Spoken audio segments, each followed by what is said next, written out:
Good morning to you, everybody. Welcome back to Sales Remastered. I'm your host, Daniel. And it feels weird to say I'm a host, but shit, I'm the guy just talking on the video. And I appreciate you. I appreciate your attention. And, I'm really just kind of speak from the mind. You're going to join me on my commute. Hopefully, I'm joining you on your commute to work. And this morning's Monday. It's the beginning of the week.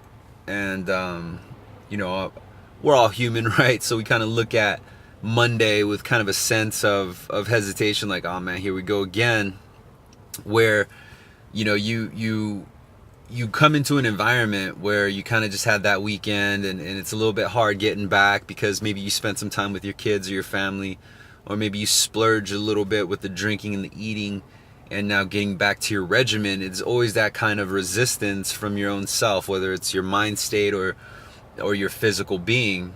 And whether your body doesn't feel like jumping out of bed or you just can't necessarily get the wheels in motion, it might take a little bit longer than normal. And so I wanted to share that. I wanted to share, certain things that I did to help me stay motivated. And these things just happen to be the same things or same habits that help me lose weight. And also, get into a more focused mind state, be a little bit more, or I should say, less stressed and a little bit more calm.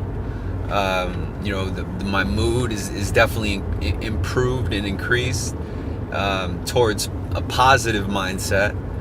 Whereas before, when I didn't really take care of my health, my diet, my exercising, and I was just going down a wrong path. And this happened, a little bit after the economic decline from the market. And, I was working in real estate before the market collapsed. And I was definitely one of the young salesmen who came up in real estate, made just a disgusting amount of money, and ultimately just lost it all. And so going through this little phase, money represented me. I felt like, I had lost my identity. And so I went through this downward spiral of almost depression. I went from the guy to just another guy, and I felt like I didn't have anything to bring to the table. And during this time, I was actually, my second child was my son.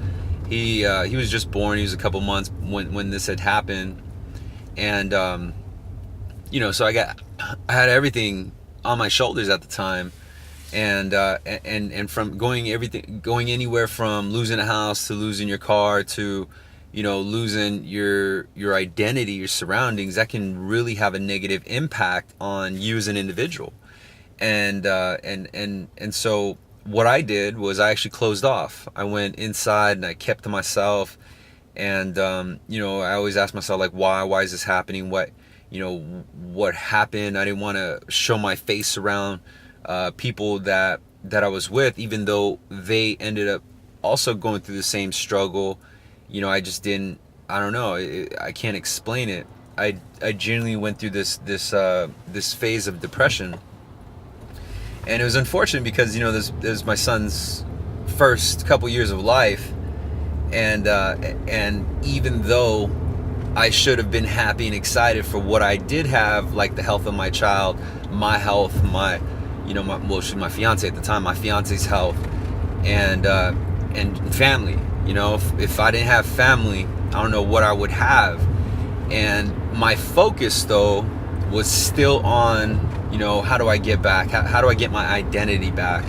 And I felt for the longest time that my identity was money, like how much currency I had, the type of car that I drove, like that was just me.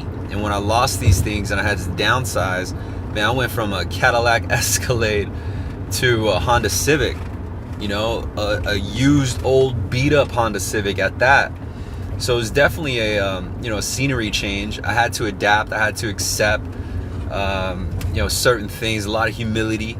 My pride definitely wasn't there anymore, and so, I kind of just lost myself, and I gained a bunch of weight, and I just didn't really care. And so, for or 5 years go by, and progressively I'm just getting bigger and bigger. And during this time, I'm still focused, I'm still working, I'm still hungry, you know, and I'm still good at sales. Sales was, but I'm young, so you know, I was more or less chasing titles. I was chasing the amount of money you can make versus chasing and the opportunity to make it work or make it happen.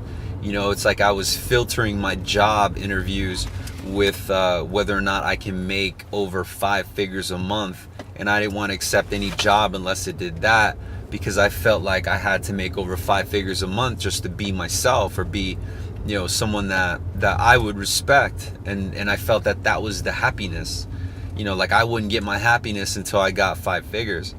And so, you know, during these years and during the last decade, I can say that I've definitely matured and grown a lot. You know, not only from the experiences, but also the losses, the sacrifices, the just being humbled by, you know, those who were around me. And so I went from different environments, you know, and I grew up this way, moving from good to bad environments to, you know, to middle class environments. And you know, during the decline, I went from a real good environment where I owned a house, and I had to move around, you know. So I picked up my family, we moved around like 2 or 3 different times, and you know, up until probably 3 years ago, it's gonna be my 3rd year in the house. You know, we finally set our foot into a residence where my son is going to the same school for the 3rd time in a row. And it's little things like this that make the most sense. You know, it's not money. It really what it is, just making sure that your family's straight, you know, making sure that you're straight. And I know I could say this now because I got money, but at the same time, I think that I would have reached success faster if I was more concerned about me and mine versus being more concerned about how I'm being perceived by others. And so, you know, this is an open book. It's almost like a diary. I'm sharing things that I've never shared with other people in my life, and I'm putting it on the table because, number one, I want you to know that it is possible to hit the ceiling and then drop to rock bottom, and then you know, climb your way back up again. Where there's a lot of individuals out there who may currently be going through it, or who have gone through it, or will be going through it, and some people just throw in the towel. You know, they think they're too old, or they're too young, or they got a plan B, and their plan B is actually putting someone else in a bind because that plan B happens to be reliant on that other person's income. You know, whether it's your parents, your spouse, or what have you. You know, everyone's got a different situation. But I guess the content of this video is really just to explain that, number one, is the happiness that you find is not determined by currency. Currency is just paper, right? And so when you really break that down, you say, okay, well, why do I want this paper? Why would a piece of paper represent me and be my identity? It was because of material items like fancy cars, fancy clothes, you know, whatever the situation may be. And it didn't dawn on me until as of late, where it had nothing to do with currency. It just had to do with being content and happy with yourself before making other people happy. I was more focused on making myself and my family happy. And when my focus shifted and changed, much similar to how my focus in sales, you know, it went from hunting to actually helping and genuinely helping, not just hunting. And I found that I was able to attract certain things. And so when I started helping versus hunting for sales, I started to attract more business. And the same thing applied to, you know, when I started grinding for my family and things that I genuinely love and help me survive, like the health of my family, the ability to provide my children with what they need and what they want, is far greater than me wearing an $8,000 watch, or far greater than me driving a $100,000 vehicle.